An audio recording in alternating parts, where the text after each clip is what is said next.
দণ্ডবোধ।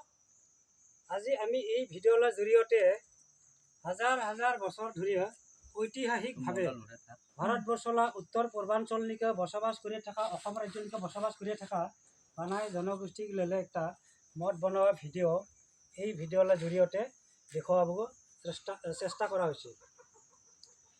এতিয়া বানাই ভাষাতে কয় হাঙি মঠ। হাঙি মঠ কিংকা বানাই মই আজি থুলমূলকৈ ইদানি সমূহ অসমবাসী ৰাজ্যক জনাব লাগিছে। হাঙি মঠ বনাবগা আগতে 3 কেজি তখন 5 কেজি বা 10 কেজি যতগুলো মানে কি হাঙিনিকে ধরিব ওই হিসাবে ভাড়া বানাওয়া হয়। আর ভাড়া বানাওয়া পরেখন এটা ঠান্ডা করব লাগে কমেও 1 ঘন্টা। 1 ঘন্টা ঠান্ডাকে রাখার পিছত এটা বাখর দিয়ে সুন্দরকে এটা মিলাওয়া হয়।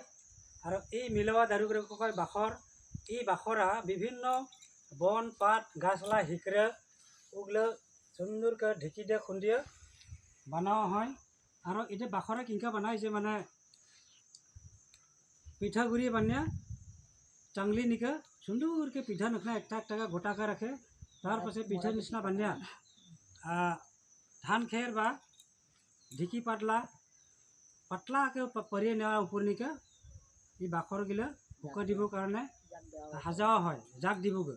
আর উপর নিকে ফির আরেকবার পাতলাকে মানে ঢেকি পাত দিয়ে ঢেকে দেওয়া হয়। তারপরে 2 বা 3 দিন বা 4 দিন দাঁতিক নহা পর্যন্ত রোদ নিকে দেওয়া হয়। আর যেদিনা মানে সুন্দর হয় দাঁতিক বাখর ওই দিনে গম পায় যে দাঁতিক হচ্ছে ওই দিনে মানে সুন্দর করে সংরক্ষণ করে রাখে যাতে পোকা পিপুর না ধরে। সুন্দরকে মানে মাটিলে হারি নিকে মুখ বনিয়ে থোয়া হয়। আর যেগুলা নাকি এটা দরকার হয় মঠ বানাবগা ওই দিনেই মানে 5 কেজি চাউল কতগুলো বাখর লাগিব। আর 3 কেজি চাউল কতগুলো বাখর লাগিব বা 10 কেজি চাউল কতগুলো বাখর লাগিব। ওই হিসাবে সুন্দরকে প্রস্তুত করা হয় ভাত। আর এই ভাড়া আমি মঠ ভাত কয়। তো আর লগতে একটা কথা কয় যে বানাই গেলে আর সিটি মঠ বলা একটা বস্তু আছে। ওটা সিটি মঠা আজি দিনে নিদেখাই এটা খালি হাঙি মঠ।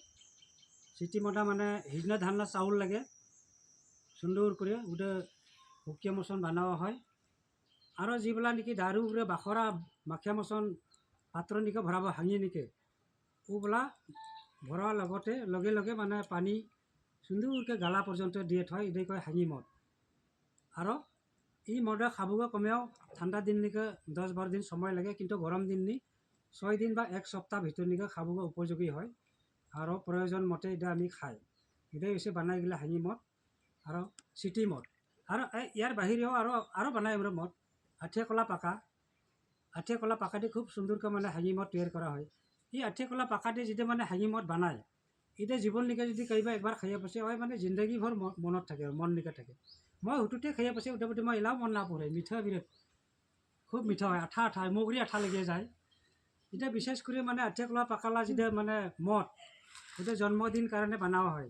কালাবা ভনী যদি হাপাল চাহ জন্মিছে ওকে অন্নপ্রাশন করিব কারণে একটা সময় মতে ওটা আঠিয়া কল পাকা দিয়ে সুন্দরকে মানে মিঠা মঠ তৈরি করা হয়। এটা ঢাই মাহগুলোকে খাওয়ায় আর লগতে ওচৰ পাজৰলৈকে যাই মানে থাকে ওগুলোকে মানে রেজিমেন্টগুলোকে ডাকিয়া খাওয়া হয়। এটা আঠিয়া কলা মঠ। আর কলা বাহিরেও পাকা কাহল্লাকে আমি বানাই গেলে মঠ বানাব জানে। সুন্দরকে যেটা মানে আঠিয়া কলা দিয়ে বাখর মাখিয়া বানাই ওকে পাকা কলা দিও কি পাকা কাহল্লা মানে রাওয়া দিও আমি মানে কহা দিও হাঙি মঠ বানাওয়ালা একটা প্রক্রিয়া আগে তখনই চলি আছে। আর এলা বাহিরেও যে কি কয় আমরা গাছ আলু দিও আমি সুন্দরকে হাঙি মঠ তৈরি করিব জানে। আর ইয়ার বাহিরেও আরও যে একটা কি কয় দে কুমনি চাউল ওটা জুম খিতিনি হয়। কুমনি চাউলে দেখিব খুব সুন্দর একদম মিহি মিহি মানে মাছ ডিমাডক ওই কুমনি চাউল এটাও সুন্দরকে মানে ভাত বানাওয়া হয়। আর বাখর মাখিয়া মচন সুন্দরকে যেরকম এটা চাউল দিয়ে বানাওয়া হয় ওইভাবে মানে কুমনি মধু বানায়। কুমনি মধা খাবগে খুব মিঠা দেওয়া সুন্দর হয়। মানে একদিন যদি জীবন নিকাইবা খাইয়া পাছে হয় কোনোদিন আর না পাহরে। তো এটা হচ্ছে আমরা বানাই গেলে হাঙি মঠ বানাওয়ালা বিশেষ পদ্ধতি।